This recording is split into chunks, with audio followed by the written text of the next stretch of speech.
Handy Social, l'émission qui parle de l'handicap. Eh bien, chers auditeurs et chères auditrices, bonjour. Bienvenue pour cette nouvelle émission de Handy Social, l'émission qui parle du handicap. Aujourd'hui, dans le Handy News du 20 septembre 2023, nous allons parler de l'IA qui prédit le potentiel danger de mutation génétique. AlphaMiSense, un outil d'intelligence artificielle de Google, est capable de prédire des millions de mutations génétiques, pathogènes ou bénignes. Une avancée qui pourrait notamment aider à la recherche sur les maladies rares. Des chercheurs de Google DeepMind, entreprise du géant américain spécialisée dans l'intelligence artificielle, ont présenté le 19 septembre 2023 un outil prédisant si les mutations génétiques sont potentiellement pathogènes ou non. Il s'agit d'un nouveau pas dans la reconnaissance de l'impact que l'intelligence artificielle a dans la science naturelle, a déclaré lors d'une conférence de presse Pushmit Kohli, vice-président pour la recherche chez Google DeepMind. 9000 mutations chez un humain. L'outil s'est penché sur des mutations dites faux sens ou sur une lettre du code génétique est affectée, avec pour conséquence de pouvoir changer la fonction des protéines. Or, chaque cellule exécute sa fonction à l'aide de protéines qui livrent en permanence leurs instructions. Un individu compte environ 9000 de ces mutations, pour la plupart bénignes, selon l'entreprise, mais certaines peuvent entraîner des maladies, par exemple la mucoviscidose. À ce jour, 4 millions de ces mutations ont déjà été observées chez les humains, mais seulement 2% d'entre elles ont été classées comme pathogènes ou comme bénignes. Et au total, il existe 71 millions de ce type de mutations possibles, dont 32% probablement pathogènes. Ils ont été passés en revue par l'outil de Google DeepMind, appelé AlphaMiSense, qui a pu se prononcer sur 89% d'entre elles. Il a attribué à chaque mutation un score entre 0 et 1, indiquant le risque qu'elle soit pathogène, c'est-à-dire à l'origine d'une maladie. Résultat, 57% ont été classés comme probablement bénignes et 32% comme probablement pathogènes. Le reste restant incertain. La base de données a été rendue publique et mise à disposition de tous les scientifiques. Une étude pour la présenter a été publiée dans la prestigieuse revue Science. Pour développer de nouveaux traitements, AlphaMiSense affiche des performances supérieures aux outils existants, ont décrit les experts Joseph Marsh et Sarah Teichmann dans un article également publié dans Science. L'outil ne dit pas quelle maladie cela va causer, a précisé durant la conférence de presse Jun Cheng, scientifique chez Google DeepMind. Mais nous pensons que nos prédictions peuvent être utiles pour augmenter le taux diagnostic de maladies rares et aussi potentiellement nous aider à trouver de nouveaux gènes en cause dans les maladies. Indirectement, cela pourrait mener au développement de nouveaux traitements, estiment les chercheurs, qui préviennent toutefois qu'AlphaMiSense ne doit pas être utilisé seul pour poser un diagnostic. Entraînement sur l'ADN humain et de primates. L'outil a été entraîné à partir d'une base de données d'ADN humain et de primates, lui permettant de reconnaître quelles mutations génétiques sont répandues. Il apprend à quoi ressemble habituellement une séquence de protéines et, lorsqu'il est mis en présence de séquences avec une mutation, il peut dire si cela a l'air inquiétant ou non, a expliqué Jun Cheng. C'est un peu comme avec le langage humain, si on remplace un mot dans une phrase ou en anglais, une personne qui connaît l'anglais verra immédiatement si ce changement affecte la signification de la phrase ou non, a-t-il comparé. AlphaMiSense s'est appuyé sur AlphaFold, un autre programme d'apprentissage automatique présenté il y a plus de 2 ans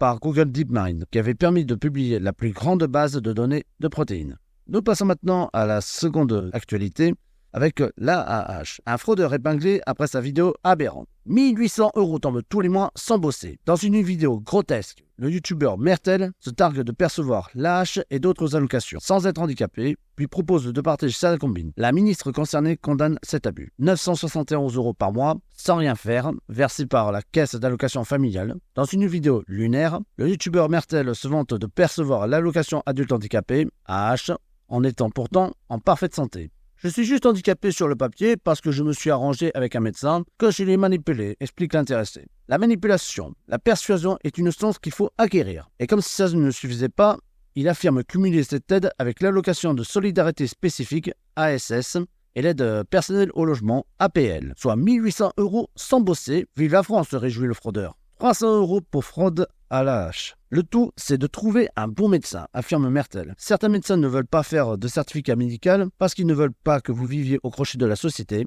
Mais dans les bons lieux, il y a des médecins honorables qui vous vont faire des certificats médicaux afin que vous puissiez toucher l'AAH. Il propose ensuite d'en faire profiter ceux qui le souhaitent en échange de 300 €. Je vais vous aider à vivre dignement en touchant des allocations généreuses. Tous ces crétins de salariés qui se lèvent le matin pour les bosser Tous ces crétins de salariés qui se lèvent le matin pour les bosser, qui sont hypocrites et baissent leurs pantalons devant leur patron, leurs cotisations sociales payent mon âge. Délivre-t-il avant de stigmatiser les troubles psychiques. On va vous trouver une dépression ou un truc. Le handicap psychique concerne les gens chelous, bizarres, qui n'ont pas d'amis et n'arrivent pas à s'intégrer. Et de conclure en chantonnant, gratte jusqu'au dernier centime, tu seras toujours gagnant. Le ministre réagit. Un abus et un culot monstre qui attire les foudres de certains bénéficiaires. Révoltant, réagit Anthony Martin-Miss, ancien champion du monde du para-judo et entrepreneur chez LinkedIn. J'ai touché la hache quand j'ai eu 18 ans. L'occasion rêvée de créer ma première boîte et de me dire, au pire, si je tombe, la France me soutiendra.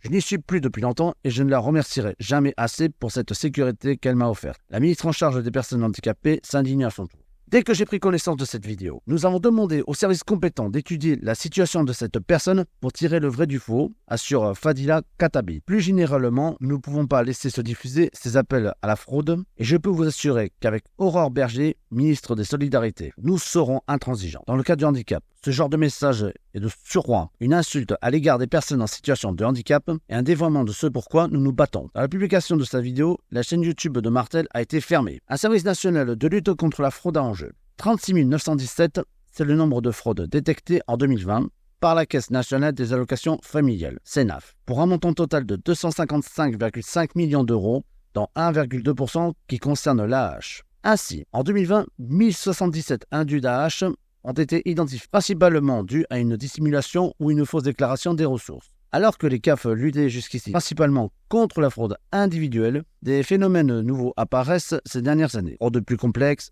sophistiquées dans leurs mécanismes, en bande organisée, réalisées souvent à une échelle plus importante que le département et parfois nationale. Pour y faire face, la CAF a annoncé en juillet 2021 la mise en place d'un service national de lutte contre la fraude à enjeu. 30 contrôleurs spécialisés d'origine, professionnels divers, agents CAF, URSSAF, service des impôts, gendarmes, anciens détectives privés, ont ainsi été répartis par équipe de 6 dans 5 unités qui couvrent le territoire, Lille, Strasbourg, Melun, Toulon et Bordeaux. Une vraie honte pour cet homme.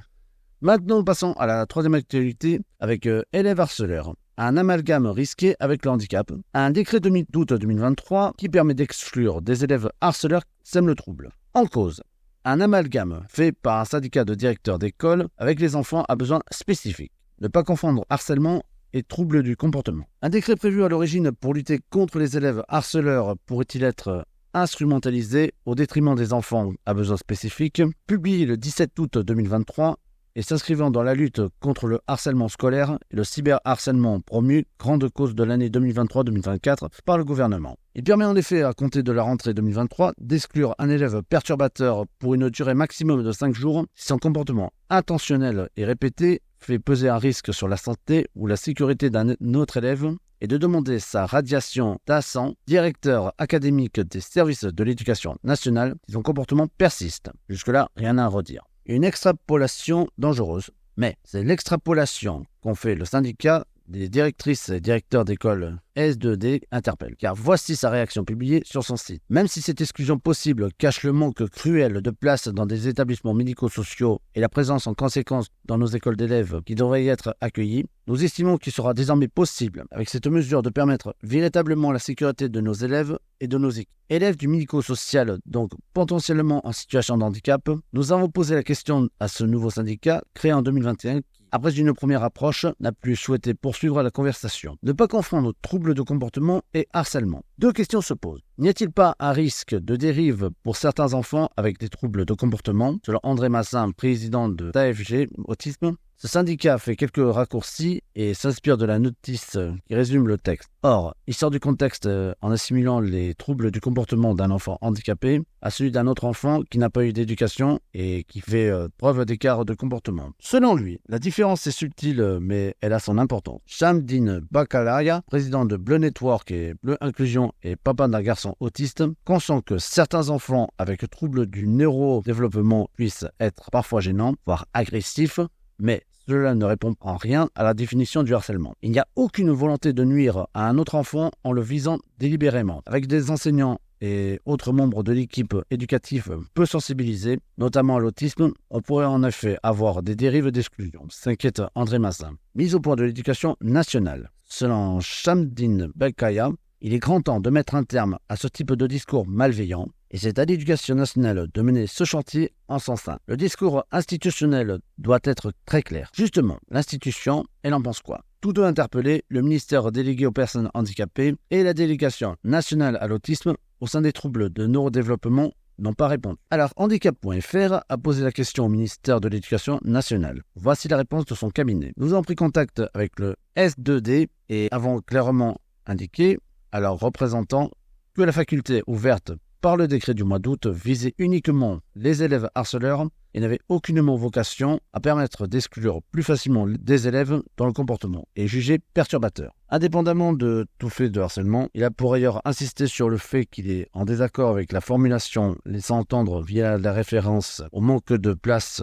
en établissements et services médico-sociaux. Que les élèves à besoins éducatifs particuliers sont des élèves plus susceptibles de harceler d'autres élèves. Le ministère assure qu'il sera très vigilant vis-à-vis de décisions qui manifesterait une interprétation extensive de ces nouvelles dispositions réglementaires. Que faire en cas de discrimination? Si une famille est victime de ce type de discrimination dans son école, quel recours possible, sachant que, si c'est le cas, le DASAN aura validé la procédure? Le cabinet du ministre assure que les décisions de radiation que pourront être amenées à prendre les maires, à la demande des DASAN, en cas de persistance du comportement de harcèlement d'un élève scolarisé dans un établissement du premier degré, seront bien susceptibles de recours gracieux ou contentieux devant le tribunal administratif. L'association Infodroit Handicap met par ailleurs à disposition un courrier pour toute démarche de référé liberté. Une inclusion à géométrie variable. Selon lui, ce syndicat a au moins le mérite de dire tout ce que d'autres pensent tout bas. Dans un sondage rendu public à la rentrée 2023, 95% des enseignants se disent en effet favorables à l'insertion au sein de l'école ordinaire des élèves avec un handicap physique. Mais ce chiffre tombe à 58%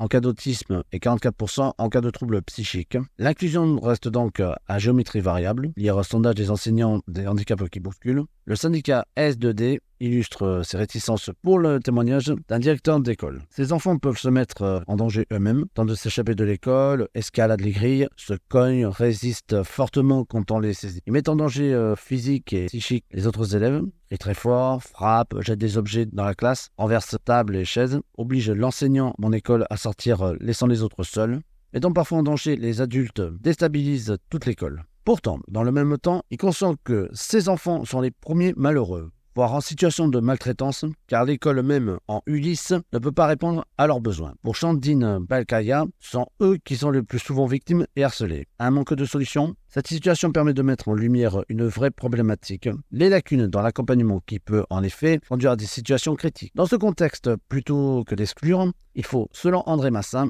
accompagner les écoles pour leur permettre d'accueillir tous les enfants qui ont un intérêt réel, avec des moyens conséquents pour compenser la densité du handicap. Tous ceux qui ont un profil d'IME doivent avoir une éducation adaptée, avec du personnel formé, en nombre suffisant. Pour le moment, nos enfants n'ont pas toute leur place, ni dans ni hors de l'école. Ce sont eux les victimes de l'inadaptabilité du système, conclut Chandine Belkaya. Alors pour cette dernière actualité, nous passons à stationnement et handicap. 15 réponses à vos questions. Est-il obligatoire d'apposer la CMIS lorsqu'on se gare sur une place handicapée? Est-elle soumise à une durée limitée? Le ministère de la Transition écologique répond aux questions des lecteurs relatives au stationnement des personnes handicapées. Certaines personnes en situation de handicap peuvent stationner sur des places réservées. Pour en bénéficier, il faut être titulaire d'une carte mobilité inclusion mention stationnement CMIC délivrée par la Maison départementale des personnes handicapées MDPH ou de la carte européenne de stationnement CES. Ce vaste sujet, qui a fait l'objet de plusieurs articles publiés sur handicap.fr, générait de nombreuses interrogations. Une quinzaine de questions de lecteurs ont été soumises au ministère de la Transition écologique en charge de ce dossier. Voici ses réponses.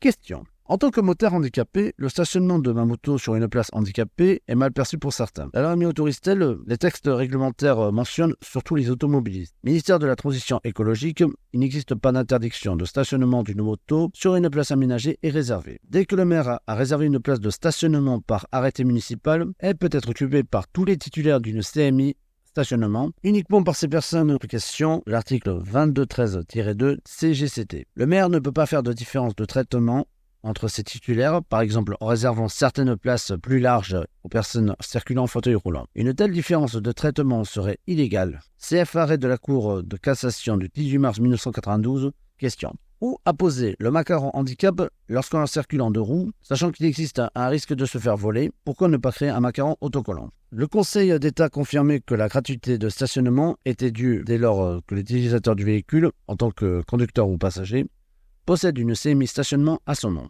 Il n'a pas besoin de la poser derrière le pare-brise, comme par exemple arrêt CE du 24 mars 2021. En cas de PV, le conducteur peut annuler s'il parvient à prouver qu'il était bien le titulaire de la carte à cette date. Les places handicapées sont-elles soumises à une durée limitée? Comment connaître la législation en vigueur de chaque ville? Toutes les places sont soumises à la réglementation relative au stationnement abusif, qui interdit le stationnement plus de 7 jours consécutifs. Chaque commune peut adapter cette réglementation, sans descendre en deçà de 12 heures pour les titulaires du CMI-S ou CES au titre de l'article L241-3. La diffusion de l'information relève de chaque commune, signalisation ou entrée de commune par exemple. Par ailleurs, lorsqu'une zone bleue à durée limitée par disque est mise en place, la commune peut décider de soumettre les places de stationnement réservées aux titulaires CMI-S ou CES à une durée limitée, sans descendre en deçà de 12 heures. Les détenteurs sur la carte de stationnement peuvent-ils écoper d'une amende s'ils stationnent au-delà du temps autorisé sur une place en zone bleue? L'objectif de la zone bleue, où les conducteurs utilisent les disques bleus pour signaler leur heure d'arrivée, est la rotation des véhicules avec des durées maximales décidées par l'autorité de police, souvent le maire. Le Code de l'action sociale et des familles précise que la commune peut décider de soumettre les places de stationnement réservées aux titulaires de la CMI-S ou CES à une durée limitée sans descendre en deçà de 12 heures. Peut-on se garer en permanence jour et nuit sur une place handicapée située devant le poste ou devant la poste? Oui, sachant que la durée maximale du stationnement est de 7 jours, sauf si elle est fixée par la commune sans pouvoir descendre 12 heures pour les titulaires de la CMI-S-CES. Une infirmière d'astreinte a-t-elle le droit de stationner sur une place handicapée? Non, à moins qu'elle soit elle-même titulaire de la CMI-S. Les policiers, gendarmes et pompiers ont-ils le droit de stationner sur une place handicapée?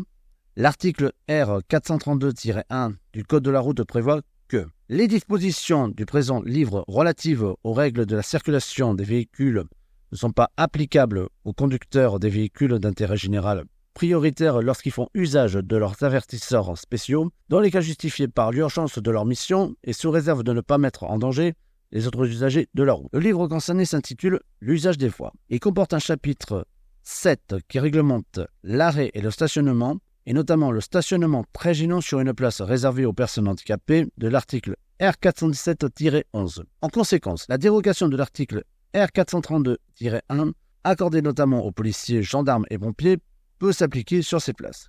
Les chauffeurs de taxi ne transportant pas de passagers handicapés peuvent-ils stationner sur une place handicapée? Non.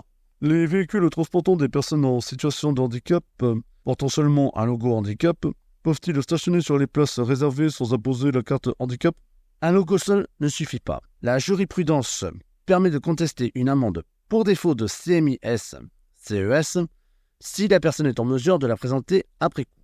Ma compagne conduit mon véhicule très souvent pour me déposer à divers rendez-vous, médicaux, professionnels, etc. Étant détenteur d'une CMI-stationnement, peut-elle continuer à stationner gratuitement en attendant mon retour? Oui, le règlement l'autorise si la voiture est conduite par une personne avec une CMI-S ou CES ou par une personne contribuant à la mobilité à un instant T d'une personne qui la détient. Détenteur d'une CMI, il m'est impossible de stationner sur la place handicapée près de chez moi car une autre personne détentrice d'une CMI mobilise la place en permanence avec l'une de ces deux voitures. Que faire? Engager le dialogue, tant avec la collectivité gestionnaire de la voirie pour obtenir plus de places réservées qu'avec la personne concernée pour assurer une rotation sur la place. Dans ma rue, la fille d'une personne atteinte d'une sclérose en plaques occupe cette place au motif qu'elle est en possession de la CMI de sa mère. Est-ce légal? Une visite au domicile de celle-ci n'est pas une raison pour utiliser la place, sauf si elle emmène ou dépose la personne titulaire de la CMI-S à un rendez-vous. La police peut être sollicitée pour vérifier que la conductrice est bien en train d'attendre ou de déposer la personne titulaire de la CMI-S. Dans un parking privé résidentiel fermé à un portail et accessible avec un bip, la carte CMI-S est-elle obligatoire pour stationner sur une place handicapée? Le code de la voirie et les pouvoirs de police de maire associés ne sont pas applicables au parking privé résidentiel. Si une personne sans CMI-S se gare sur la place accessible pour laquelle la copropriétaire a installé la signalétique de la voirie, panneau interdit de stationner, sauf en cas de handicap, seul le règlement de la copropriété peut lui être présenté. complétés par des échanges avec elle. Le maire et la police ne peuvent pas intervenir, ou alors uniquement dans une posture volontaire de médiation. Autrement dit, si le bâtiment dispose d'une place visiteur accessible, celle-ci est accessible à tout de même sans carte CMIS ou CES, sauf s'il existe une règle spécifique de la copropriété sur l'usage de cette place. Si la place est numérotée, elle est réservée aux propriétaires ou aux locataires de la place. Sachant que les délais pour obtenir une CMI atteignent parfois plusieurs mois, existe-t-il des solutions provisoires pour stationner sur ces places réservées ? Il n'existe pas de papier provisoire et ce n'est pas, pour le moment, un chantier qui a été engagé. L'autisme est-il considéré comme un handicap donnant droit à ces places réservées ? Les critères pour obtenir une CMIS ou CES sont listés dans le Code de l'action sociale et des familles. Toute personne, y compris les personnes relevant du Code des pensions militaires, d'invalidité et des victimes de la guerre et du Code de la sécurité sociale, atteinte d'un handicap qui réduit de manière importante et durable sa capacité et son autonomie de déplacement à pied, ou qui impose qu'elle soit accompagnée par une tierce personne dans ses déplacements, peut recevoir une carte de stationnement pour personnes handicapées. Et bien voilà, chers auditeurs et chères auditrices, nous avons eu les actualités de Handy News. Donc avant de vous quitter, je vous rappelle, chers camarades handicapés, nous avons des ambitions, vous avez des rêves, alors battez-vous, mais prouvez que vous êtes capable de vous en sortir, d'avoir une vie ordinaire. Et pour les personnes ordinaires, justement, nous sommes certes des handicapés, mais nous ne sommes pas des bêtes de foire dépourvues de sentiments dont on peut maltraiter impunément. Nous avons de l'ambition, nous sommes des êtres humains comme vous, et nous souhaitons une chose, c'est de pouvoir coexister. Alors, acceptez-nous. Voilà, sur ces belles paroles, je vous souhaite de très bonnes journées et à bientôt pour Handy Social, l'émission qui parle du handicap. Et n'oubliez pas de vous abonner et partager ma vidéo. Ciao tout le monde!